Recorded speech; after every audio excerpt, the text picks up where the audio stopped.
Hello, and welcome to Polygraph. Polygraph hopes to shed a clear perspective on cold cases and missing persons using all available factual information. Thanks for joining us for this week's investigation.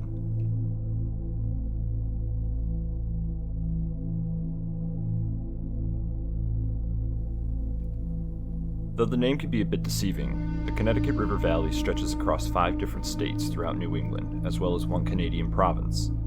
In fact, it's the longest river in New England, and supplies the Long Island Sound with 70% of its fresh water. This of course gives way to fertile farmland and thick, dense foliage covering its path. Most people listening have probably never even heard of places like Claremont, New Hampshire, or Hartford, Vermont, but would be quick to find the beauty in their tranquil vibe and quaint living aesthetic. If one were to look past the exterior, however, and look into the past of the small villages and towns dotting the valley, they would find something much more sinister and heinous. This is the unsolved murders of 7 women in New England, or more frequently referred to as the Connecticut River Valley Killer.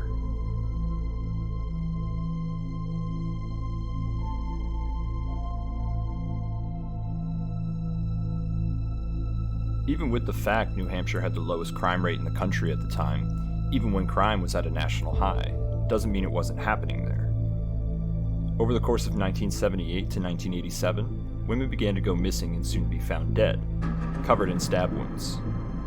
Unconnected at first, the pieces slowly began to fit together, and by the time the killings abruptly stopped, the community knew a serial killer had stalked the estuaries and villages many call home.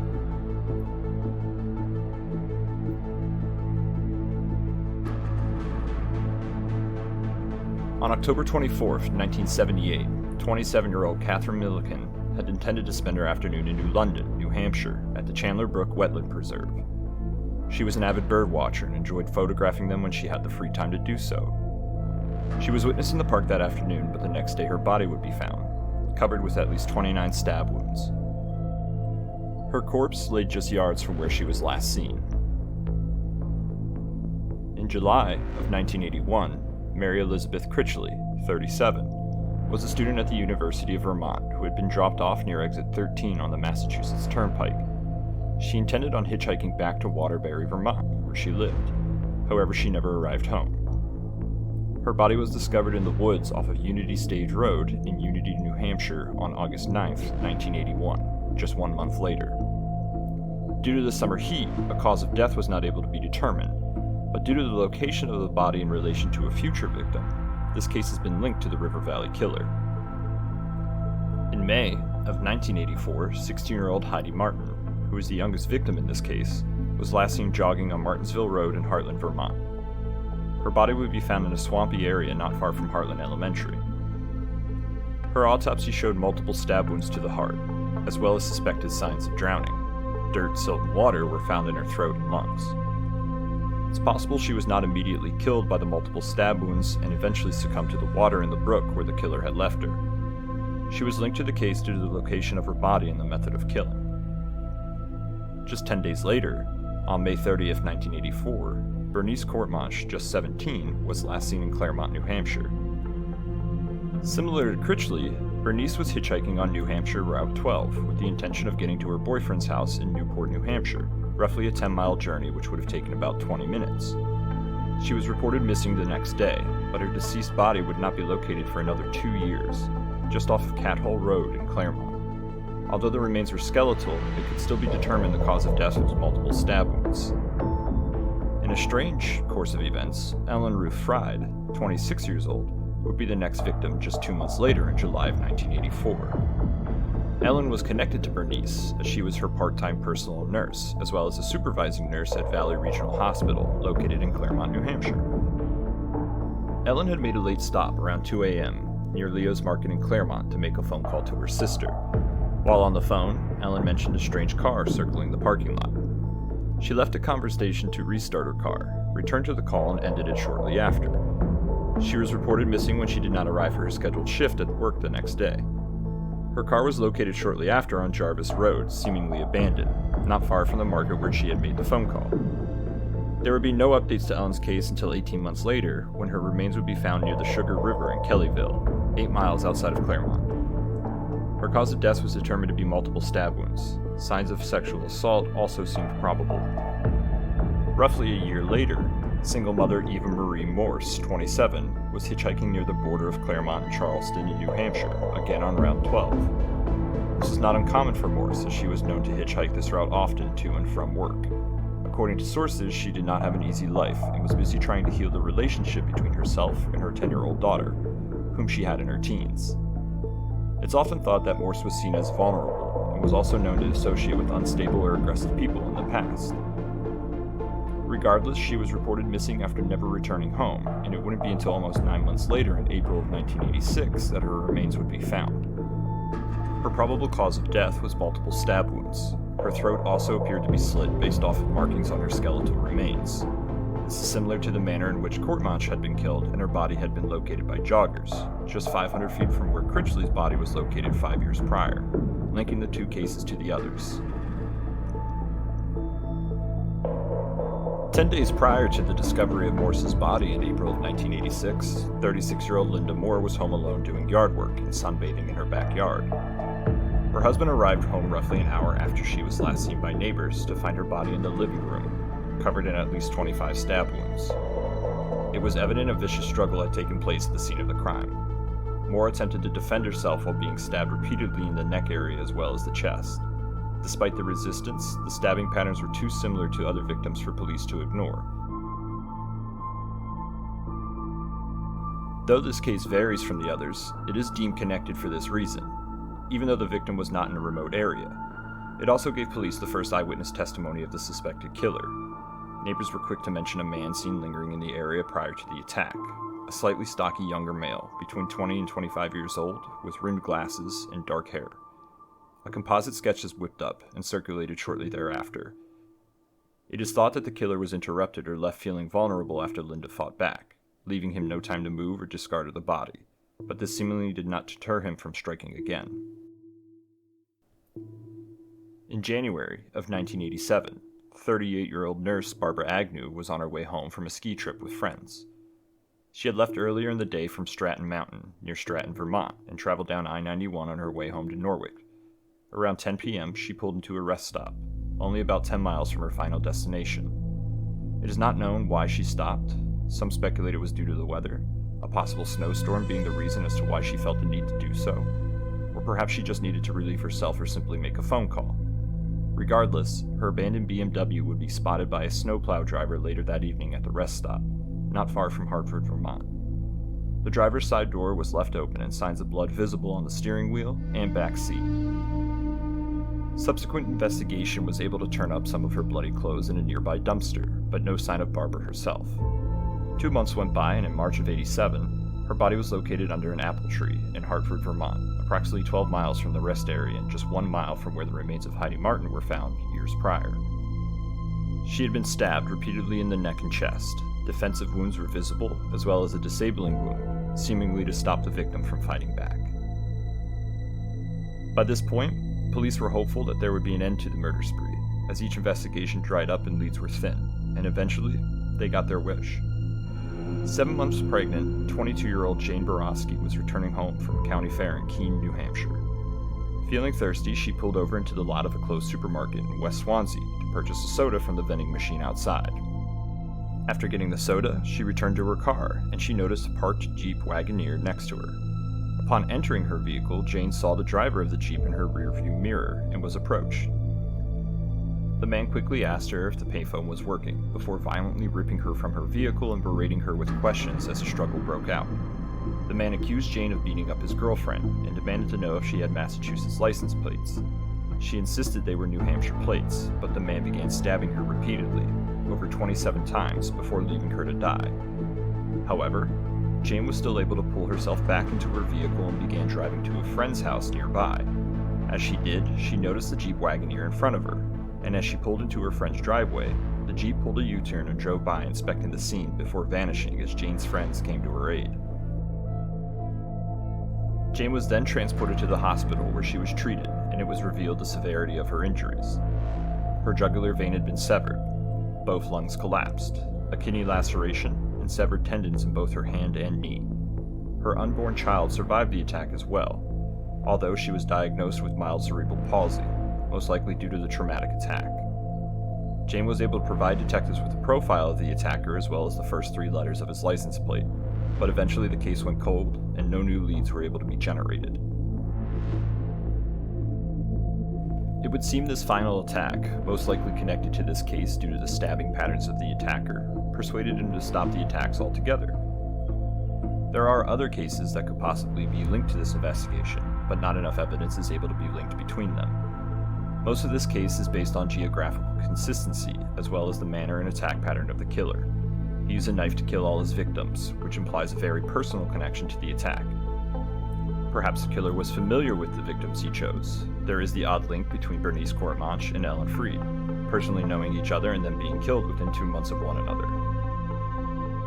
However, the geographic location is your classic small New England community. It's possible lots of people knew one another or knew of each other through friends or mutual acquaintances.